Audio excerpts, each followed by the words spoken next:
Hello everyone, welcome back to my new blog. कैसे हैं आप सभी? आई होप आप सब बहुत अच्छे होंगे। तो यहाँ पे देखिए हमारा लंच बन रहा है और मैं बना रही हूँ आज लंच में कढ़ी चावल। काफ़ी दिन हो गए थे कढ़ी चावल नहीं बना था, तो इसलिए मैं बना रही हूँ। तो पहले भी कढ़ी की रेसिपी मैंने शेयर करी हुई है, तो यहाँ कोई डिटेल रेसिपी मैं शेयर नहीं करी हूँ, बस ऐसे ही आपको थोड़ा बहुत बता दे रही हूँ। आप लोग को तो पता ही होगा। तो आज मैं ना वो लहसुन वाली कढ़ी बना रही हूँ, जिसमें लहसुन का फ्लेवर बहुत ज़्यादा अच्छा आता है।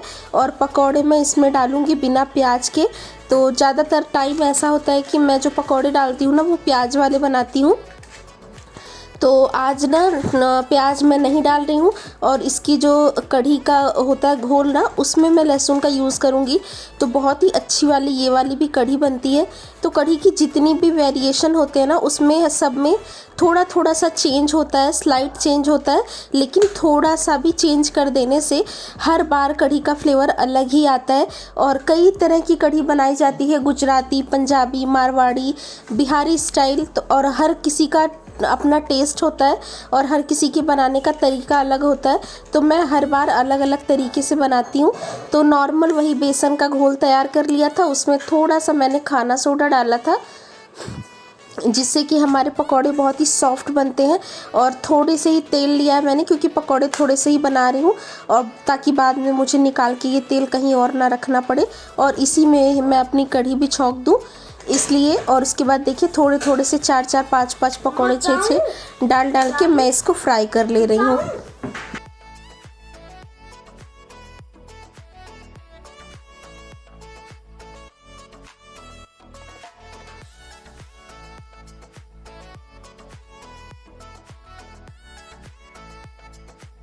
और जब आप सोडा डालते हैं ना पकौड़ों के बैटर में, तो आपको दिख रहा होगा ये जो पकौड़े हैं ना, देखिए इसमें बीच बीच में छोटे छोटे से होल्स आपको दिख रहे हैं। तो सोडा डाल देने से यही होता है, पकौड़ों में होल जब हो जाता है, तो जब आप इसको कढ़ी में डालते हैं ना, तो कढ़ी बिल्कुल अंदर तक एब्जॉर्ब हो जाती है, और बहुत ही सॉफ्ट और टेस्टी सी ये कढ़ी बनती है। और टेस्ट कढ़ी वही वाली अच्छी लगती है जिसमें पकौड़े आपके बिल्कुल ही सॉफ्ट सॉफ्ट से हों। टाइट होते हैं तो बिल्कुल भी अच्छा नहीं लगता। तो ना शॉर्ट फॉर्म करने के लिए ये खाना सोडा डाला जाता है। अगर आप इसको बहुत अच्छी तरह से फेंटते हैं ना काफ़ी देर तक, और पानी में डाल करके आप वाटर टेस्ट करते हैं, जब आपका बैटर थोड़ा सा आप पानी में डालो और वो ऊपर की तरफ फ्लोट होने लग जाए, तब भी आप समझिए कि आपके पकौड़े के लिए बैटर बिल्कुल ही बेस्ट है। लेकिन मुझे जल्दी है, मैं हर काम आपको पता है शॉर्ट फॉर्म में ही निपटाती हूँ जल्दी जल्दी। तो फिर मैंने इसमें थोड़ा सा, और आपको बिल्कुल भी ज़्यादा नहीं डालना है, 1 स्पून जैसा डालना है। और यहाँ पे देखिए क्या हुआ, ये जग ना आरोग्य ले लेकर को घूमता रहता है, तो उसने इसका ढक्कन अच्छे से बंद नहीं किया था, तो पानी पूरा इधर उधर फैल गया है। बेसिकली मैं वो जो कटोरा था ना जिसमें मैंने बेसन घोल रखा था, उसमें ही मैं पानी डाल करके कढ़ी का वो पानी तैयार कर रही थी। और यहाँ पे लहसुन वाली कढ़ी बनाने के लिए खूब सारा लहसुन लिया है मैंने, कम से कम 10 से 12 कलियाँ होंगी। और इसको मैं, मेरा ये जो खलबट्टा है ना मिट्टी वाला, सॉरी पत्थर वाला, इसमें डाल करके मैं अच्छी तरह से इसको क्रश कर दे रही हूँ। आप चाहो तो कद्दूकस करके भी डाल सकते हो, लेकिन मैं बताऊँगी, मतलब सजेस्ट करूँगी कि इस वाली रेसिपी के लिए आप इस तरह से इसको कूट लीजिए। और कूटने के बाद उसको एक तरफ मैंने रख दिया है, और कढ़ाई में तेल थोड़ा सा और डाल दिया था क्योंकि तेल ख़त्म हो गया था। और इसके बाद ना मैंने इसमें डाला है थोड़ा सा पंचफोड़न, ज़्यादा पंचफोड़न नहीं डाला है, क्योंकि आरोग्य के पापा फिर वही है कि छांट के निकालते हैं, इसलिए आप थोड़ा सा एक्स्ट्रा डालिएगा, थोड़ा सरसों वरसों ज़्यादा डाल दीजिएगा, राई के दाने जो होते हैं। और उसके बाद मैंने 2 से 3 सूखी लाल मिर्चें डाली हैं, और वो जो लहसुन मैंने कूट करके रखा था वो लहसुन डाला है। और ये जो दही है, दही में मैंने 3 से 4 स्पून बेसन घोल करके रख लिया था, जब मैं तैयार कर रही थी, किचन शुरू किया था मैंने तभी। और वो बैटर उसको भी मैंने डाल दिया है इस कढ़ाई में। और उसके बाद जो पानी कटोरे में लगा था वो, और फिर ये दही का पानी सारा मैंने घोल करके इसमें ऐड कर दिया है। और कढ़ी का नाम ही होता है कढ़ कढ़ के पकना, जब तक कि आप इसको अच्छी तरह से पकाते नहीं हैं तब तक इसमें वो टेस्ट, वो फ्लेवर नहीं आता है। तो बिल्कुल ही क्रीमी कढ़ी अगर आपको बनानी है ना, तो आपको इसको खूब देर तक पकाना है। तो मैं भी जो है इसको बहुत देर तक पकाऊंगी, लेकिन अभी आपको इसको निरंतर चलाना है तब तक, जब तक कि इसमें अच्छी तरह से बॉयल ना आ जाए, नहीं तो फिर बहुत ज़्यादा चांसेस हो जाते हैं कि कढ़ी आपकी फट जाती है। और कढ़ी ना फटे इसके लिए आपको एक और भी मैं टिप देना चाहती हूँ। कि आप ना कभी भी ठंडी चीज़ों का प्रयोग ना करें। जैसे अगर आप दही मट्ठा कुछ भी यूज़ कर रहे हैं तो आप बिल्कुल ही गर्म ना मतलब ठंडी फ्रिज की निकाली हुई ना यूज़ करें, और ना ही गर्म यूज़ करें। रूम टेम्परेचर की ये सारी चीज़ें का आप यूज़ करिए। और उसके बाद इसी समय कढ़ी में मैंने हल्दी, धनिया का पाउडर, थोड़ा सा सब्जी मसाला, वैसे आप ना चाहो तो सब्जी मसाला नहीं भी डालेंगे तो चलेगा, सिर्फ थोड़ी सी हल्दी का पाउडर, मिर्ची का पाउडर। मिर्ची भी मैंने रेड चिली यूज़ की है, तीखी वाली, क्योंकि मैंने इसमें हरी मिर्चों का यूज़ नहीं करा है। और थोड़ा सा धनिया पाउडर डाल दीजिएगा आप। तो कढ़ी मेरी जब तक बॉयल आ रही थी, जब तक मैंने उसको निरंतर चलाया है, और उसके बाद अब फ्लेम को धीमा करके आप उसको छोड़ देंगे। खूब अच्छी तरह से वो पकेगी। इस कढ़ी को पकने में कम से कम आधे घंटे से 40 मिनट तो कम से कम लगने ही वाला है, जिस हिसाब से इसकी क्वांटिटी है।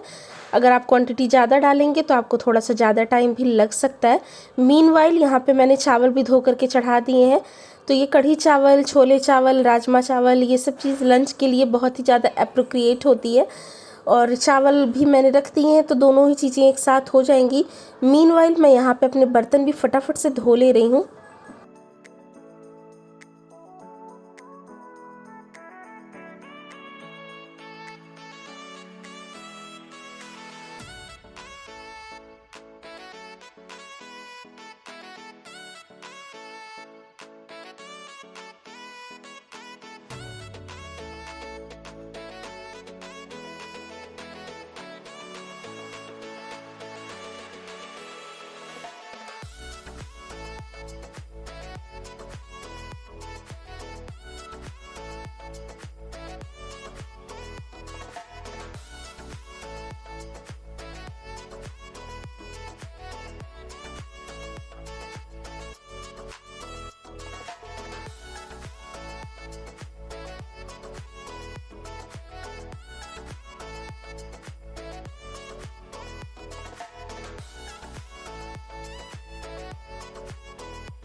और ये जो दिन आप देख रहे हैं ना, ये भाई दूज वाला दिन था, और इस दिन आरोग्य के पापा की भी छुट्टी थी ना, इसलिए लंच में मुझे ये डिटेल चीज़ें बनानी पड़ रही थी। नहीं तो सुबह का जो हम खाना बनाते हैं ना लंच के लिए, बेसिकली वही होता है हमारे दोपहर के खाने में भी। लेकिन जब आरोग्य के पापा घर पे होते हैं तब मुझे बनाना पड़ता है स्पेसिफिक चीज़ें। और यहाँ पे देखिए कढ़ी बिल्कुल ही मेरी पक चुकी थी, तो लास्ट में मैंने इसमें नमक डाला है। तो आप भी ना नमक थोड़ा सा लास्ट में ही डाला करें, ताकि क्योंकि इसको जब आप बहुत देर तक पकाते हैं तो काफ़ी हद तक ये जल जाती है, तो आपको एक अंदाज़ा लग जाएगा कि कितना नमक जाना है इसमें। नहीं तो कई बार नमक तेज़ हो सकता है। और उसके बाद मैंने देखिए ये पकौड़े इसमें डाल दिए हैं, और अब ना सिर्फ 2 मिनट मैं इसको रखूँगी। 2 मिनट से ज़्यादा नहीं रखना है, नहीं तो आपके पकौड़े बिल्कुल ही घुल जाएंगे। और क्योंकि हमने इसमें सोडा का यूज़ किया है ना, इसलिए। और अब इसमें डालने के बाद मैंने ढक दिया है। थोड़ी देर बाद फिर मैं इसको खोलूँगी। और यहाँ पे देखिए मेरा आरू है, तो इसने ना, आज मैं ठंड के कपड़े निकाल रही थी, बेड से निकाले थे मैंने, उसमें इसको ये बेड कह रही हूँ मैं, जैकेट मिल गया, टोपी मिल गई। तो ये सारी चीज़ें लगा करके घूम रहा है। मेरा चश्मा भी इसने लगा लिया है जो कि पावर का है, तो वही मैं कह रही थी कि निकाल दो। बाकी ये कुछ कपड़े धुले हुए थे तो इनको मैंने फोल्ड कर रहा है, और कुछ कपड़े यहाँ पे नीचे भी हैं, आप देख सकते हैं, तो इनको मैंने निकाला है। इसमें से कुछ वो कपड़े हैं जो मैं नहीं पहनने वाली हूँ, कुछ ऐसे हैं जो ख़राब हो गए हैं, तो ये सब मैं डिस्कार्ड करने वाली हूँ। और खाना देखिए हो ही रहा है। यहाँ पे आ रहा है मैच, तो उस दिन जो है मैच चल रहा था, और वही आरोग्य के पापा देख रहे थे। और ठंड के कपड़े बहुत ज़्यादा हमारे देखिए थोड़े बहुत निकल गए हैं, ज़्यादातर आरोग्य के ही निकले हैं, मेरे नहीं, क्योंकि आरू ट्यूशन वगैरह जाता है ना तो ठंड लगती है। और यहाँ पे देखिए मैच चल रहा है, तो आरोग्य के पापा मैच बहुत ही ध्यान से देखते हैं, उस समय बिल्कुल हटते नहीं हैं अगर वो घर पे रहते हैं तो वो यहीं यहाँ पे वो इंजॉय हो रहा है। और मैं सोच रही हूँ ये सारे कपड़े मैं अलमीरा में लगा देती हूँ। अभी दिवाली से पहले मैंने अलमीरा बहुत अच्छी तरह से क्लीन की थी, बहुत अच्छी तरह से ठीक की थी। लेकिन बच्चों वाले घर में यही होता है ना कि चीज़ें सही नहीं रहती, तो आरू जब भी कुछ निकालने जाता है तो सारी चीज़ें ख़राब कर देता है। और मेरे साथ ऐसा है ना कि जब तक मैं चीज़ों को ऑर्गेनाइज़ नहीं देखती हूँ ना, तब तक मेरे दिमाग में खुजली होती रहती है। तबीयत अगर मेरी ठीक है तब तो अच्छी बात है। तो अगर तबीयत ठीक है तो मैं ज़्यादा देर ना चीज़ों को फैला हुआ नहीं छोड़ती हूँ, कुछ ना कुछ मैं अपना दोपहर में समय निकाल के अपनी चीज़ें ठीक करती रहती हूँ। लेकिन जब तबीयत ही ख़राब होती है तब हम उस समय कुछ कर नहीं सकते हैं, तो हर बार सही करती हूँ। देखिए पेपर वगैरह सब कुछ मैंने बिछा रखा है, कुछ भी नहीं करना है। दिवाली के टाइम सब कुछ ठीक हुआ था, लेकिन उस टाइम ना मैंने कुछ चीज़ें सेग्रीगेट नहीं करी थी, तो इस बार फिर वही आरू के जो छोटे कपड़े वगैरह थे वो मैंने निकाल दिया है, क्योंकि अब ठंड के कपड़े रखने के लिए भी जगह बनानी है। और फिर वही मैं कर रही हूँ, तो लगे हाथ में अपना भी जो पोर्शन है ऊपर वाला उसको भी सही कर दूँगी। वहाँ पे मैंने साड़ियाँ वाड़ियाँ सब सही से लगाई थी दिवाली से पहले, और यहाँ पे फिर से वही काम चल रहा है।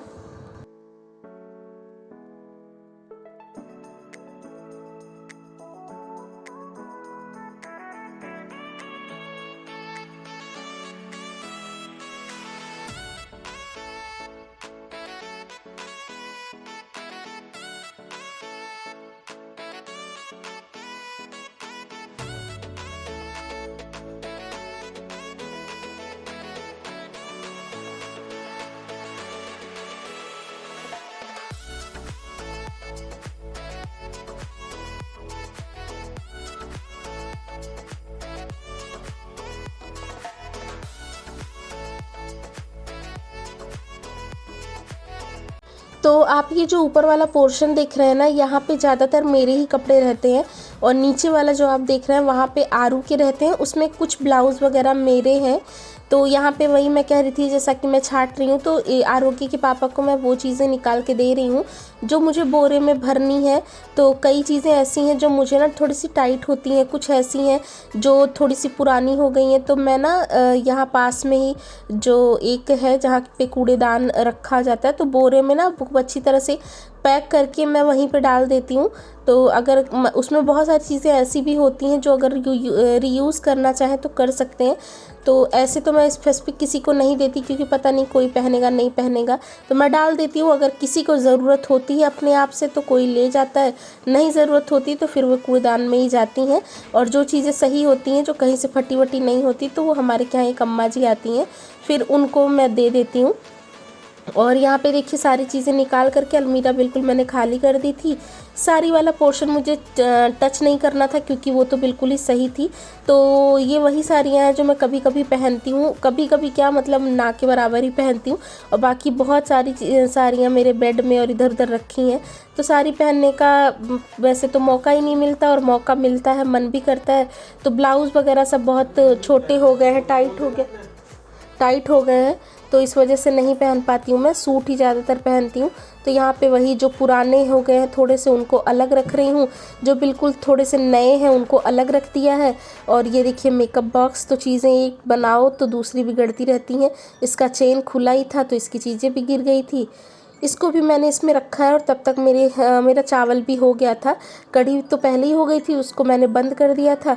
और चावल भी बंद कर दिया, उसमें से भी सीटी निकल जाएगी, चावल कुकर खुल जाएगा, तो फिर हम खाना भी खा लेंगे। तो देखिए आपको ना इस तरह से आप कुछ छोटा छोटा पोर्शन अपने घर का लेकर के क्लीन करते रहेंगे ना, तो आपको स्पेशल कभी टाइम निकाल करके क्लीनिंग नहीं करनी होगी। तो इस तरह से आप अपना काम करिए तो घर भी आपका मेंटेन रहता है, और आपको बहुत ज़्यादा हौच पौच भी नहीं होती है। और यहाँ पे देखिए आरू भी काम कर रहा है, जितने सॉक्स है उसके सारे उसने निकाल दिया है। और ये चद्दर मेरे नाना जी ने दिया था मेरी मम्मी को, और वहाँ से मैं ले आई हूँ।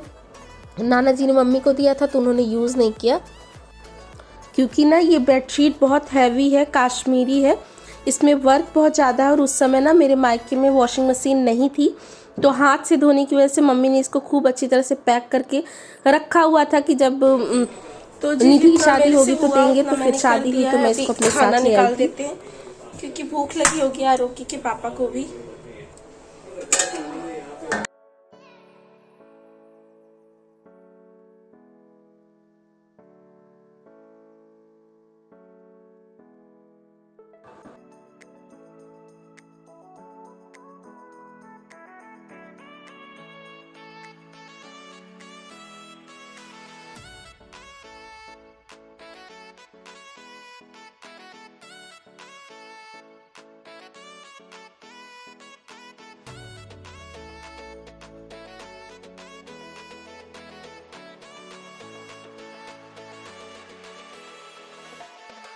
तो यहाँ पे देखिए खाना निकाल दिया है मैंने। प्लेट में जो निकाला है वो मेरा है और यहाँ पे थाली में मैं आरोगी के पापा का निकाल रही हूँ। और आरू अभी मना कर रहा है तो हम खाना खाने के बाद उसको आराम से खिला देंगे बाद में। तो बस यही था हमारा भैया दूज वाले दिन का लंच। और उसके बाद फिर शाम को हम चले गए थे V2 मॉल। तो वहाँ से आरोगी के लिए हमने बहुत सारे कपड़े लिए हैं। तो ये वीडियो देखते हैं, अगर लंबी नहीं होगी तो इसमें मैं शेयर कर दूंगी, नहीं तो नेक्स्ट वीडियो में मैं जो जो भी उसके लिए ले आऊँगी वो आपके साथ शेयर करूँगी। और यहाँ पे दे दिया मैंने पानी। और